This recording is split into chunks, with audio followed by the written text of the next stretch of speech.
Chapter 6. Money can't buy everything. When the letter came from the law school, it changed our lives. I came third in the final examinations, and suddenly everyone wanted to offer me jobs. It was a wonderful time. Think of it, an all-American boy with a famous name, third in his examinations, and a Harvard hockey player, too. Crowds of people were fighting to get my name and number on their company writing paper. At last, I accepted a job with Jonas and Marsh in New York. I was the highest-paid graduate of my year, too. After 3 years of spaghetti and looking twice at every dollar, it felt wonderful. We moved to a beautiful flat in New York. Jonas and Marsh's office was an easy 10-minute walk away. And there were lots of fashionable shops nearby, too. I told my wife to get in there and start spending immediately.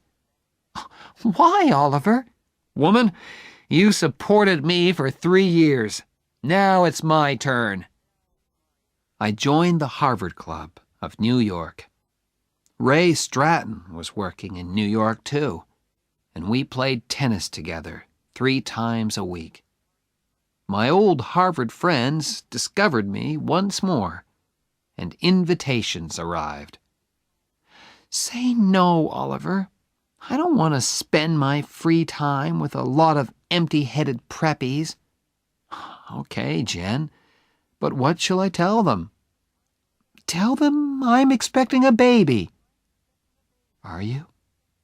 She smiled. "No, but if we stay at home tonight, perhaps I will."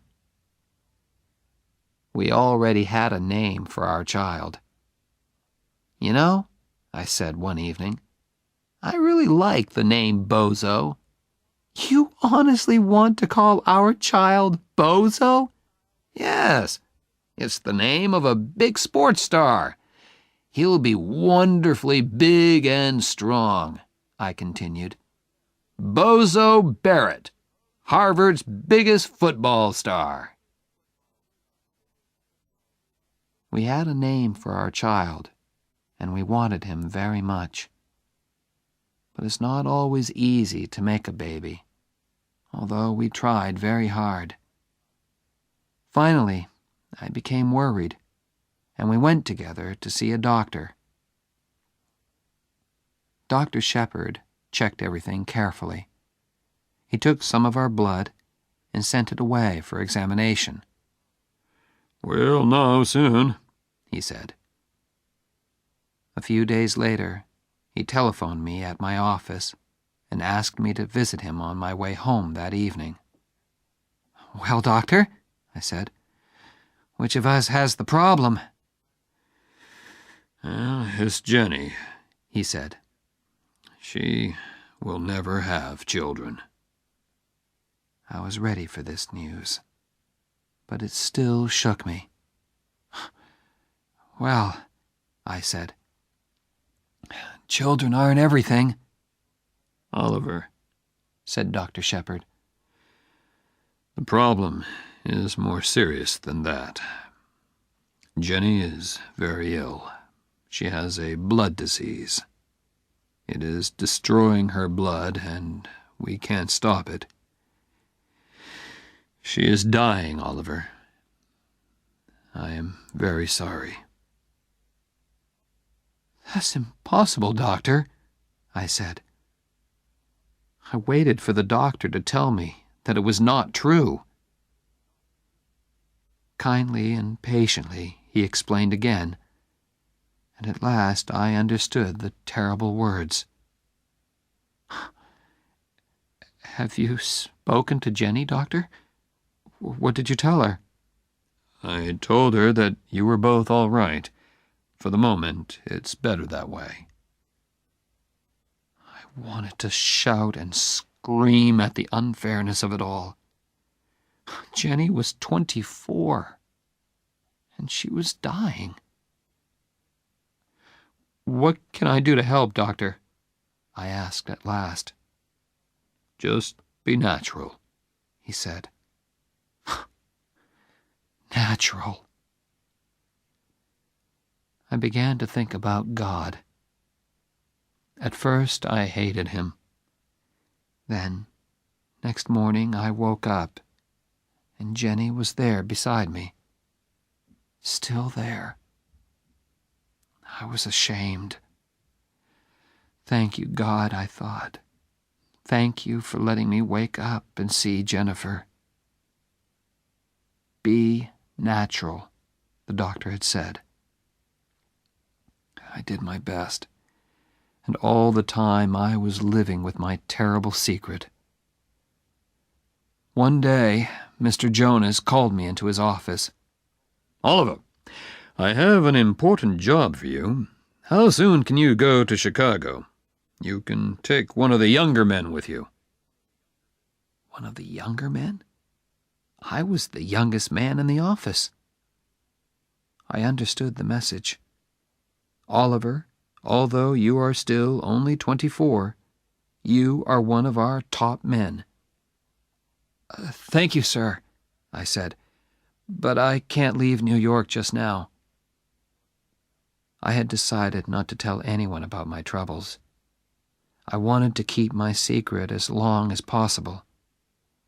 I could see that old man Jonas was unhappy about my refusal.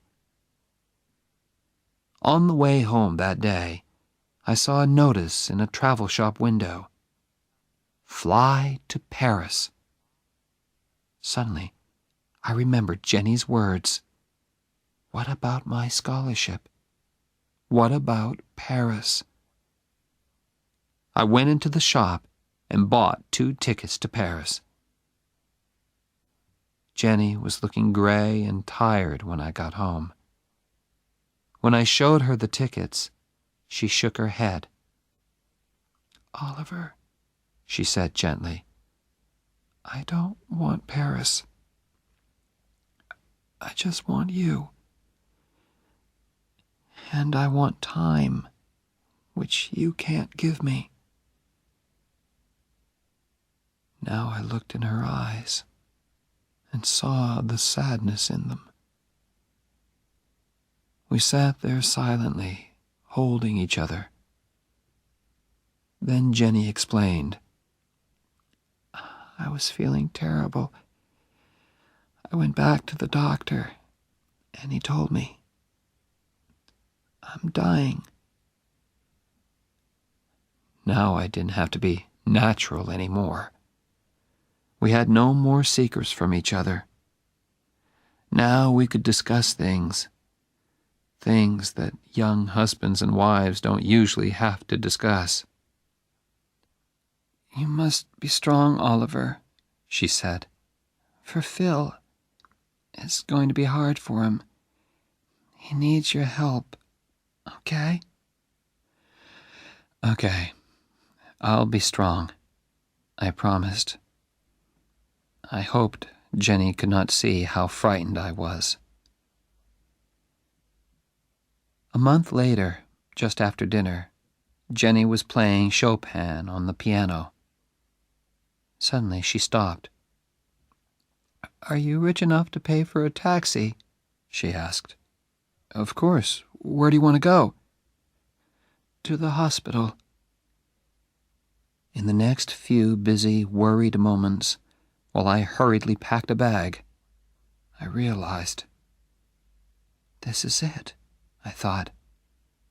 Jenny is going to walk out of this flat and never come back.